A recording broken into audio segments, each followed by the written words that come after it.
هرچند که پرورده به دامان شما شد، امروز فدا در ره آسایش ما شد. فرزند شما بود دیگر از همه خلق است، فرزند شما در ره ناموس فدا شد. سلام و درود دوستان ارجمند، بینندگان گرامی قدر یوتیوب کانال روزنامه جمهوریت. اینک بازم یکی از برنامه های گنج فرهنگ است، پیشاروی شما از استودیوی فانوس منبر اندیشه. این بار مهمانان ما عالم نیستند، شاعر نیستند، سراینده نیستند، تنها یک پدر و مادر خاکسار تاجیک هستند که برای این ملت، برای تاجیکستان، برای دفاع شأن و شرف این ملت قهرمان آفریدند. یک شه پسری آفریدند که سینه‌اش را برای دفاع هر یک وجب زمینی تاجیکستان سینه‌اش را سپر کرد و تا آخرین نفس و تا آخرین لحظه و تا آخرین حتی واژه‌ای که از زبانش صدا داد وطن بود. و این برادر ما بود، شهرت نجم‌الدینوف، کاپیتان میلیتسیا، و تا آخرین لحظه در خاک اسفره جانبازی ها کرد و نگذاشت که دشمن به یک وجب مرزی همین کشور صاحب بشود. و در مهمانی ما هستند، با اجازه شما معرفی میکنم، پدری بزرگوار، پدری شهرت، پدری بزرگوار جمشید نجم‌الدین زاده هستند و مادرشان همون مادری که در دامنش بزرگ شده است و شیر سپید همین مادر را نوش جان کرد و در آخر همون شیر پاکیزه که از مادر نوشید در بدنش خون جوانمردی شد، مادری عزیز ماما گل میرزایوه. این دو عزیز را به روزنامه جمهوریت خوش آمدید میگویم و میخواستم نخست سوال را از مادری عزیز بپرسم که وقتی که کس رخت از جهان میبندد، بعد تمام زندگی چند سالش در پیش چشمتان مثل نوار زنده می شود و کودکی های شهرت چگونه گذشت و از دیگر فرزندو که خیلی که شما گفتید فرزند چهارم بوده است، از دیگر فرزندو با چی فرق میکرد؟ چگونه در هنگام بازی، هنگام خوردن و دو و تاز و چسب و تلاش و خواندن و این چیزها با چی فرق میکرد از دیگر فرزنداتون؟ شهرت در حقیقت فرزند چهارم بود، بسیار بسیار کودک خوب بود، بچه چست و چالاک بود. عموما بچه خوب در بین فرزندم فرق کرده میست. دیگه نمیدونم در برش چی بگم، بسیار بچه بهترینم بود در بین همی. گرچند که 6 تا فرزند داشتم و 5 تا پسر بود، در حقیقت شهرت فرق میکرد در بین، با همه خصلتاش، با همه رفتاراش، با همه چیز در بین فرزند فرق میکرد. چگونه شد که او به ساحه حربی پیوست؟ وقتی که شهرت صنف 11 را تموم کرد، خواست که اکادمی میلیسیا داخل شود. در حقیقت ما نتونستیم داخلش کنیم. بعد از شهر کلوب اونیورسیته داخل شد، فیلولوگ تمام کرد. وقتی تمام کرد اومده مصلحت کرد که اوچه که من میلیسه شده نمیتونم، ما فیلولوگ تمام کردم، من میلیسه شده نمیتونم. بعد خودش مصلحت کرد، گفتم بچه من نمیدونم، گفتم چخیل فیلولوگ میلیسه میشه. بعد خودش مصلحت کرد و اوچه که ما تمام، من ارمیا میرم، عسکری میرم، خدمت میکنم، لیکن اختیاری میرم و اوچه گفت خودت که ما یگان جای خدمت کنم که همو یعنی که میلیسه است که باشه، قسمی همو میلیسه باشه، قسمی حربی همو میلیسه باشه. با ما پیش رئیس جماعت احرار و گلبرگ بود، ما پیش رفتم، قدش مصلحت کردم، گفتم بچه ما همین خیلی خودش اختیاری میره و برای که ای پیش بدگی بچه‌هاش اختیاری بچه‌م رو روان کرده بودم. خلاص همون زن هم مادر یافتیم، مصلحت کردیم، بچه ما روان کرد، برای که بچه ما خودش میخواست که ولایت سوخت خدمت کنه. در ولایت سوخت خدمت کرد و همونجا بعد در تعیینات مخصوص کار رفت. همه حرکتاش برای همین بود که هم بچه میلیسه شود، لیکن شد هیچ برای بس نرفت. ای همون بعد گزارش کرد، گذاشت همون میلیسه داو. بعد خیلی اویسته کار کرد. بعد چخیل بگم چسکوی، بعد ستارشو چسکوی یعنی کمی خیلی شده رفته. بعد زن نچل خوزیر خیلی پیش های فوت مردنش موین замначалик милисаи Исфараду буд, ноҳияи Исфараду буд. боз модар нақл кардан ки худаш ихтиёрӣ ба соҳаи ҳарбӣ рафт, лекин ба мо хабар расид ки шумо худатон масалан собиқаи ҳарбӣ доред, дуруст аст? дуруст аст. туре не мо ами падарон на модароне ки мо ами ози тинҷ осуда хоб мерем дар сарҳадот, ози ами чихелаи сарҳадот тен набоша мо хоб рафта наметонем. ами сарҳадот тен боша мо озод кор мекунем, ё ки дам мегирем, ё кори хоҷагӣ кор мекунем, мисол дига корро мекунем, барое ки мо уже медонем ки дар мора сарҳад тенҷай амон аст. тенҷи яхи мегем мо ба тамоми кор дунё машғулият дига корро сарф мекунем. инами хелга ма ами бардим фарзандои хидма ҳамаш хидмат кардагӣ. мисол ман мехоҳам ҷавононе ки ҳозир замонан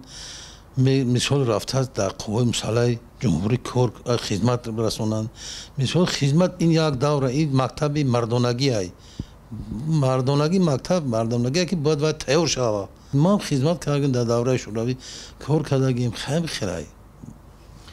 албатта модари азиз ин кас ба ҳар ҳол як умр ки одами ҳарбӣ буданд сире намекушоянд. шумо гӯед ки вақте ки падар масалан одами ҳарбӣ буданду ҳамеша дар медонед одами ҳарбӣ бисёр дар хона намешавад, ҳамеша дар аспаи хизмат дар ҷи ҳатто шабҳое мешавад ки дар ҷи ҳам корашон мехобад одамои ҳарбӣ.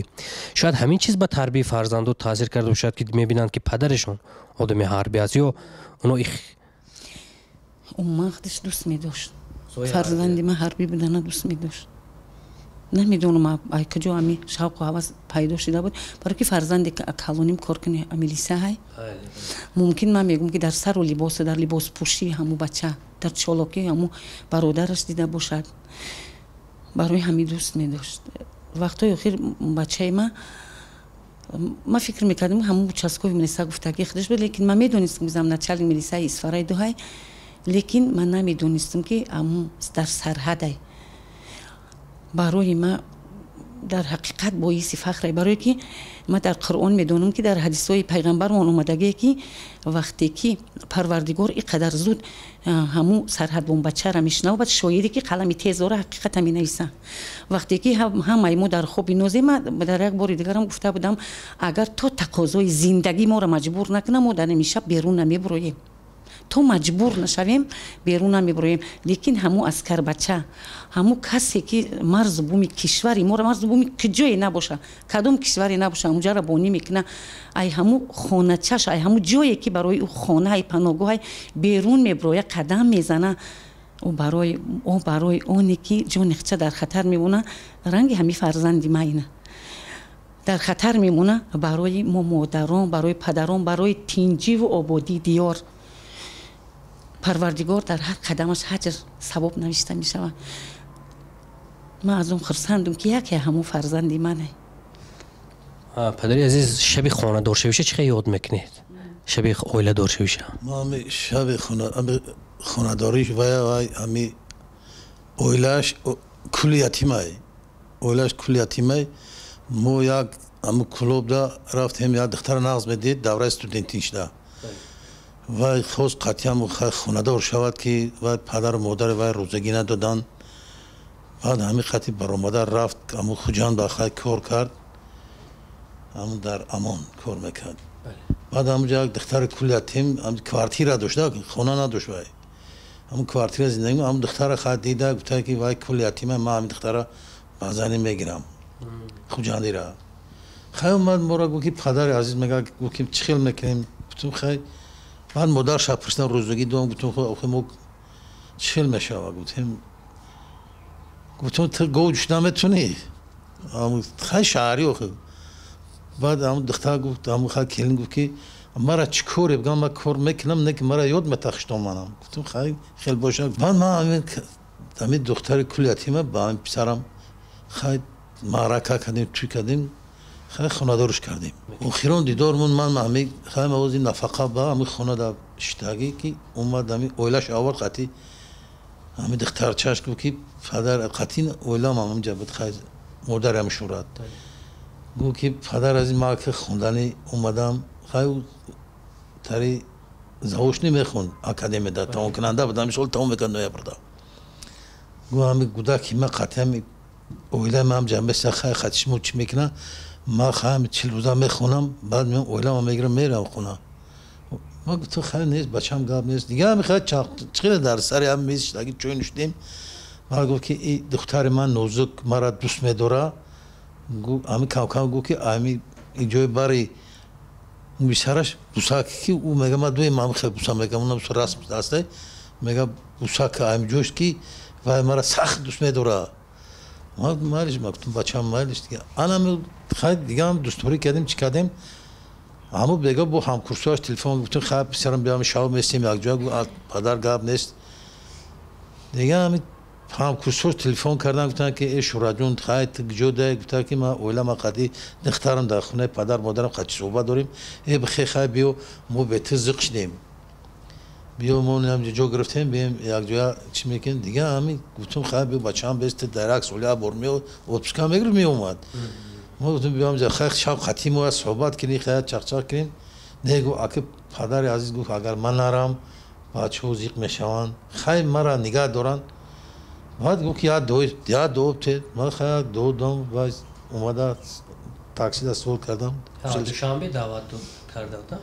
ای خوالین بعد دوشنبه را بعد ما دو دم یا کاف دو دم بعد چی کرد خیلی رفت دیگه ما اما قدگیم سر ما تمام شما چگونه یاد میکنید فکر میکنم که اما یک شب هم بود همراه شما بیشتر صحبت کرد چون که بیشتر فرزندو دلش به مادر میکشه هم یک شب وقتی که قدیم بود با گفت اوچا گفتم ها گفت که هم کورپاهای دوره کودکیمون نیسته اوچا جان ما گفتم بچه‌م کنون زمانه دیگر گشتیم در حقیقت هم گفتم بعد خندیده با ما گفتم که اوچا گفت امی خیلی که جلد نداشته باشن یعنی که پدرجلد نداشته باشن ما گفتم خاک هم کورپای کلونی که نه دختم همون رو گفت که جان ما رفتن نشون دادم همون رو آورد و کلون پرتوفت و بعد همون دخترچش گرفت بعد هم بچه‌م همونجا در زمین در خو رفت و بعد سحر خسته درس رفت و یک روز درس میرود تا نیمروزی درس میخونه که زنگ میزنن که همین خیلی وضعیت هم خیلی شده است بعد زنگ زد که اوچا ما رفتم لیکی همون که شهادت قطعی دخترم ندونه که من رفتم دیگه من رفت و شب رسید زنگ زد که اوچا ما رفتن نتونستم با واروخ در چورکو ایستادم و من نمیدونستم واروخ کجا چورکو کجا اونجا چی گپه بس هر بر وقت من زنگ زدم الو گفته صدای تیر پرونیه گفتم شهرت جان خیلی بچم سوزی من خیلی گفتم همین خیلی که من همین خیلی به هیجان گپ زدم اوچا من سوز من زنده ام بعد گفتم که شهرت چیکار کنم برات گفت که برام ختم قرآن کن اوچا برام ختم قرآن کن در هیچ یگان وقت گپ نمیزد در باره یگان مناقشه یگان این گپ نمیزد گفت که اوچا در محاصره غلطیدم حاضر برای من دت چیزای یا شهید شدن یا اسیر لیکی ما شهیدی را به گردن میگیریم اسیری را نیو اوچا ما گفتم ما رفیق ما گفتگیم فقط و فقط در بالای ما پرچم تاجیکستان باشه شهرت جان گفتم دیگه فرزندی ما آواز نداد تلفن خاموش شد نمیدونم دیگه چی شد تلفن خاموش شد ما میدونیم که مناقشه های مرزی بین تاجیکستان و قرقیزستان البته چندین بار از تکرار می شود اونه که ماه اپریل سال 2021 شده بود اونجا یگان دعوت کرده بودند یا من در اون مسئله یگان اشتراک داشت و 2021 در اون مخنشوی که اول بداد و همونجا خیلی کارنامایی و ستارش و چاسکوی بود بعد همونجا مدال دادن خیلی افتخارنامه گرفت چی مدال گرفت؟ و برای همین خدمتاش مدال شجاع گفت فرود کردن اما ولایت صلبا فراوانی شده از طرف وزیر مدال قطعی افتخارنامه مدال شجاعت دادن به پسر مرا بعد انا یک 2 روز پیش گفتن که مرا پدر عزیز مرا همین دادا جون میگفت ولی باید دوره ولی تلفنواش در موسیقاش گفت که دادا جون مرا همین زن نچندکی وارخ موندن میتونی تبریک کنی ما گفتم خیلی تبریک میکنیم زن نچندک گفت این همین 23 فوریه دا دین ملیسیا دا گفت ما اونجا پاگونو گرفتم مایور زمانی باید تنم سال 2021 هم در مناقشه مرزی و اشتراک داشت و همونجا کارنامه هاشون داد خیلی افتخارنامه داره اینا مدال شجاعت شدن ما خدم خدم که خدمت کردیم میدونم ما یکم صاحب نمیپرسیدم امی خمی پرسیدم که امی حاتیوت که ای تیر نمیگه تو بچه کی امی نمیگه پامیزم ساعت برو میگفتم که پیش امیر رفتن امی مخرشه که چیده بود حلسه که رو داد سهر من بلو امی تورات کم گفتم نمازم بامداد امی خونو که تلفنم کرد گفت پدر عزیز مرا دوبته کی خی ما رفته ایستم گفتم که تو خود اکادمی دا تمام کننده نگو که ما اگر نرم اونجا بچه عذاب میکشن ما باید در صفی پیش باشم ما برای امی وطن گو یک وجب زمین وطن ما گو چون من نشور میکنم امی که پازد گو دوبته مرا بعد ما همجا دوش دام چون خیلی گو دیدیم ندیم دیدارو در قیامت امی که پازده هر کس مردانی های امی که پازد این عکسی که ما میبینیم دخترش او شما چه خیلی که گفتید از این فرقی سرش از اینجی مویش میبوسد این عکسی کدام وقت است؟ این پیش ایمو پیش امی مردنش امی اکادمیا اومدنش بعد امی دختر شد چی میکنه میگه که گوشت میگه که پیش بابات بریم تری میبوسش هرچند من میدونم که این لحظه بسیار واجبین است لیکن با اون خاطر من این مسئله ها این خاطره های از نو تگرو میکنم که بگذار برای دیگران نمونه عبرت شود البته ما به این امید این برنامه تهیه کردیم هرچند واجبین است بازم میگم مادری عزیز که وقتی که تلفن کرد آخران صحبت شما تلفنی بود صدای تیر و توپ میشنیدید بعد خبرش شنیدید بعد شنیدن خبر حالت شما چگونه بود وقتی که روز جمعه ساعت 12 بود وقتی که خبر شما شنیدم که در حقیقت خبر شما شنیدم که فرزندم گذشته که فقط خداوند التجا کردم که پروردگار اکمر شرمنده نکنی آواز ما بلند نبراری خداوند گفتم فقط صبر و تحمل اونتی مرگ فرزند ما تحمل کرده بتون ما 2 روز راه نگاه کردم وقتی که فرزندم نیامد همه در دهات همه کار خانه را کردم همه تازگیر کردم همه کرپچه پرداختم تا بالیشت کرپچه همه چیه کفنی بچه ما خودم به دست خودم گرفتم موندم همه را بعد که بینم که 2 روز فرزندم نیامد تلفنی باوری کارهای داخلی زنگ زدم 3 بار زنگ زدم و همه را گفتن که فرزند شما در بیمارخانه ای پشت تیر خوردگی اکور علاج موندن آوردنش نیست من همین قدر زاری تولا کردم که مالی ما راضیم خودم که آخه من خودم در بالینش باشم در پیشش باشم تو که ببینم جراحت فرزند به حالت فرزند ببینم که نه مادر مهربان همی خیلی گفتم باشن مادر مهربان شما تشویش نشین فرزند شما نغزه سازه لیکن خیلی داروار کردگی به هوش نیست اما 3 بار یک سخن مرا گفتن اگر برای فرزند من چیزی شده نشیده باشه گفتم که من قبول میکنم اقلا همون یک پاشم باشه بیارین من میشناسم پای فرزند خود من ناخونی فرزند من میشناسم گفتم بدن فرزند من میشناسم من دست به گریبون یگان کس نیستم گفتم فقط و فقط حقیقت مرا بگین بچه ما بیارین من 2 روز چشمم کنده در راه من فقط فرزند نگاه دارم بیارین بعد روزی 18 ساعت 3:30 و 4 صبحی دم جسدی بچم به خانه ما رسید من خودم کشیدم اول پایهای بچه ما کشیدم بعد دستاش کشیدم بعد روش کشیدم همین فقط در همین جا که بینیش یک آثار خال همین خیل بود من خواستم که وقتی که سر فرزند ما کشیده کنم با ما را شوخی کردن خنده اپا خودت استا بالا بدی بالا رفتی ما گفتم خیلی سرش بینم که خیلی دیگر سرش بستگی دیگر نبی من فهمیدم که تیر ای همین جا گذاشته بود تیر ای بینیش گذاشته قفوی سرش برآمده لیکن مردانوار قبول کردم همش مردانوار قبول کردم خیلی من نمیگم که نمیدونستم برای چی میدونم انا همی که ای جایبی کیسه خودم برآوردم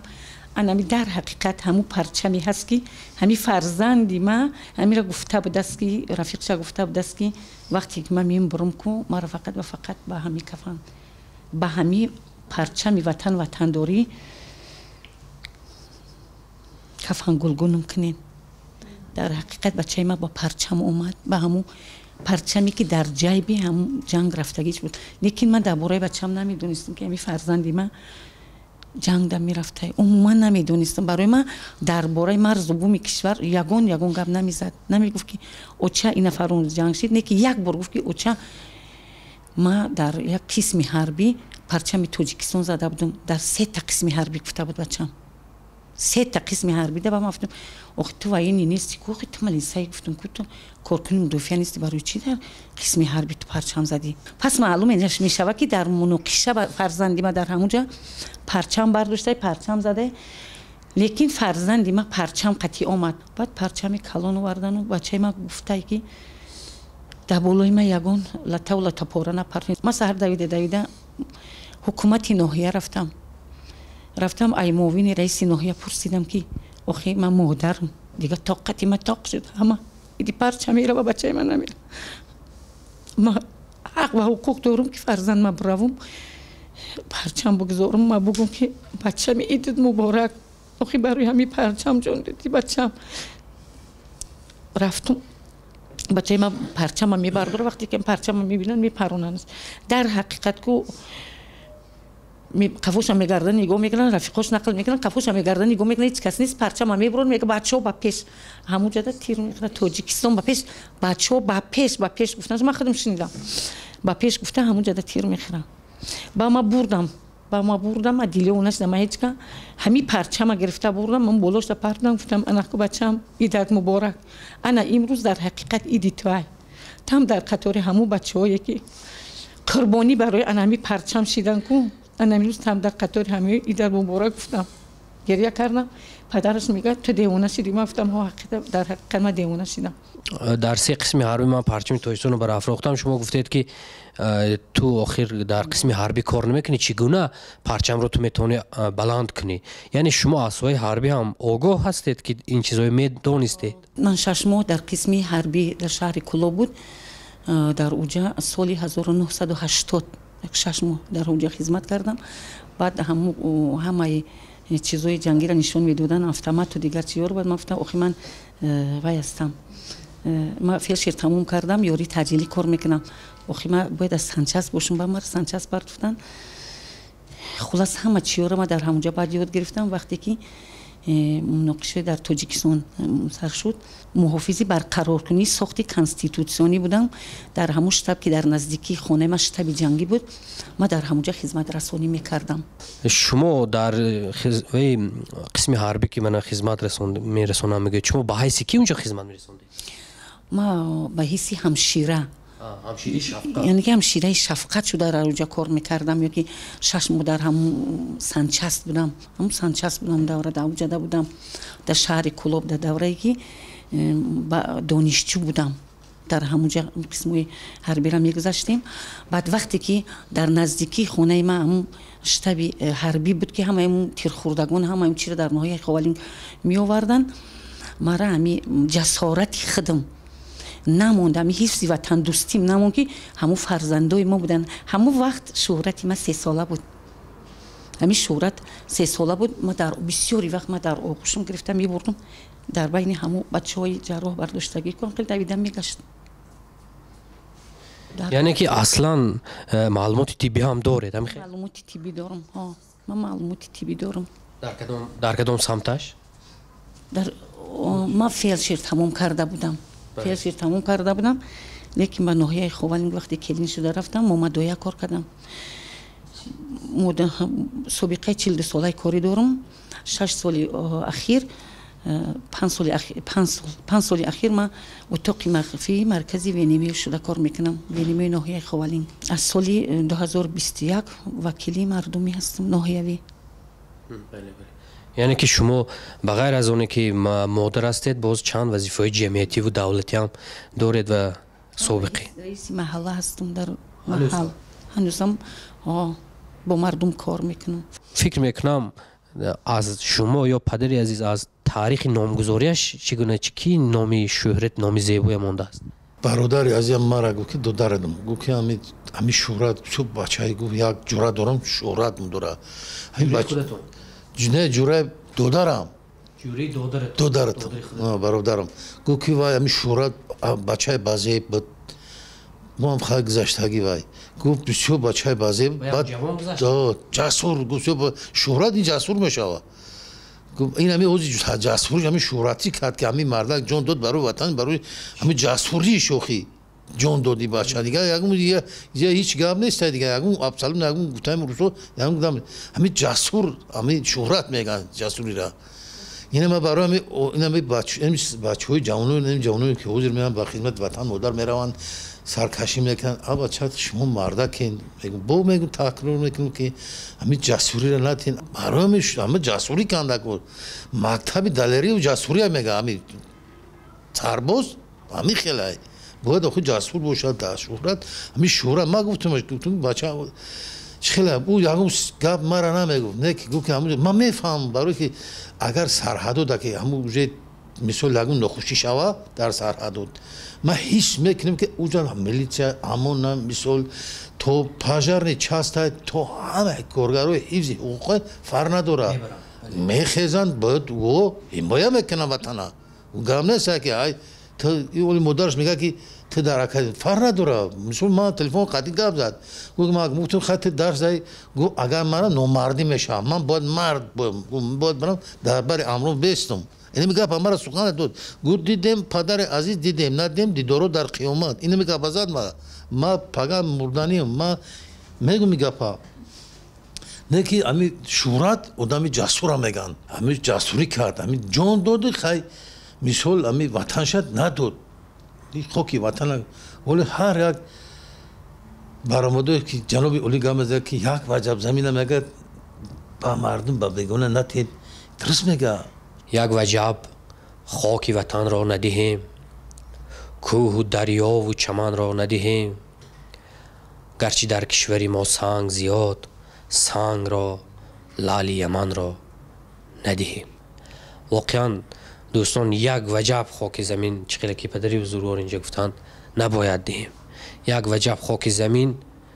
آینده برای فرزندان ما مثل آب و هوا ضرور است ما برای به خاطر اونها واقعا هم چه خیلی که گفتند مثل که قهرمانی که فرزند این عزیزایی که درباره ما نشسته هستند تکرار کردن باید فرزندان ما هم همین وجدان همین جسارت و همین اراده را باید داشته باشند که همین قهرمانی را تکرار کنند ما به همه مادران و همه پدران و همه فرزندان گفتنیم که همه خدمت کرده باشن اگر مرز بومی کشور فرزندای ما نگاه نکنن پس کی نگاه میکنن برای همین من حکومت جمهوری میپرسم که همه گون خدمت کرده باشن لیکن من در اینجا نه تنها برای شهرت خودم اومدم من برای همه او شهرت هایی که در قطار فرزندی من جان دادن کو من همون رو گزیدها رو کشیده کو کردم همین شهرت بچه‌م گفتن نام شد نگاه میکنم نام همه رو نگاه میکنم من برای همه او میکریم من برای همه او عشق میریزم من میخوام که هم مادرها رو ببینم برای اونی من قطعا هم مادرها هم صحبت باشم که آخه سوزی دلی من همون مادرایی که روزی مرگی بچه ما هم در یک جایگی جان فدا کردن و بحر مرز و بومی کشور جان دادن کو ما قطعا مادرها باید هم صحبت شوم تنها همونو شما میفهمد درست میگی من التماس میکنم که اگر امکانیت باشه ما مادرها را یک جایی کنیم تا که ما اسرار دل یک دیگر را بدونیم من فقط و فقط میپرسم اگر امکانیت باشد که ای محترم جناب ولی ای همه کارمندای حکومت تاجیکستان میپرسم که در یک کنجک در یک لوحه نام همه فرزندای ما فرزندی من همه او فرزندایی که در مناقشه سرحدی همین جان دادن کو جان باختن کو در یک شک هم نوشته جات باشه تا که تمام مردم تاجیکستان بدونه که خیلی فرزندان جان فدای وطن بوده همین خیلی فرزنده بودن تا که برای دیگر جوانان در عبرت شود. دوستان عزیز اینک میرسیم به پایان برنامه و هرچند که ما خواستیم با عمق دلی این پدر و مادری عزیزی که بازم میگویم پدر و مادری دیگر قهرمان هستند فرو رویم یک کمی درداشون سبک کنیم فکر میکنیم همه حرکت و تلاش ما برعکس شد برعکس جراحت اینها از نو باز شد جراحتشون از نو گویا که به جراحتشون نمک پوشیدیم و اما من یک چیز رو بازم درک کردم که واقعا کسی دستش سوخته است دست سوخته میفهمد پا سوخته میفهمد و کسی که دلش سوخته است تنها و تنها دل سوخته و میفهمد هیچ کس سوزی یگان انسان سوزی یگان انسانی سیاره به سوزی دل مادر برابرش نمیتواند پیر کودک جوان عاشق همه سوزی دل دارد اما سوزی دل مادر دیگر است آتش دلی مادر دیگر است. و من این لحظه ها بازم میگویم که اینقدر خواستم که با ایشان یک صحبتی واقعا صمیمی کنم، اما میبینم که هر قدر اینا صحبت میکنن باز هم همه چیز ناگفته است، باز هم همه چیز گویا که پنهان است، راز است، اسرار است. چیزی هم گویا که نگفتند. همین قدر مدت صحبت کردیم اما من چیزی نگفتند، چون که بسیار دردهای هستند که گفته نمیشود، به زبان نمیبیاد. تنها و تنها در دل است و در دل میماند، هیچگاه به زبان آورده نمیشود. چند روز پیشتر مردی وطن دختری شیرینی خود آغوش کرد. بعد چند در دفاع میهنش خاک اجدادی خود بردوش کرد. در دلش شاید پیام هم رسید، در دلش شاید پیام هم رسید پیش از آن که میروی سوی بهشت، در کنار خیش گیرین غنچه را میرسد از آن تو را بوی بهشت. دخترش را با محبت بوسه کرد، پیشتر از آن که بوسد خاک را، با همین نیرو سپر شد بیدریغ تا براند دشمنی ناپاک را. روح او از نکهت طفلش پر است، مثل کودک می رود سوی بهشت. از دعای سبز پر شد مرقدش، از دعای سبز پر شد مرقدش، می رسد از مرقدش بوی بهشت، می رسد از مرقدش بوی بهشت، بوی بهشت.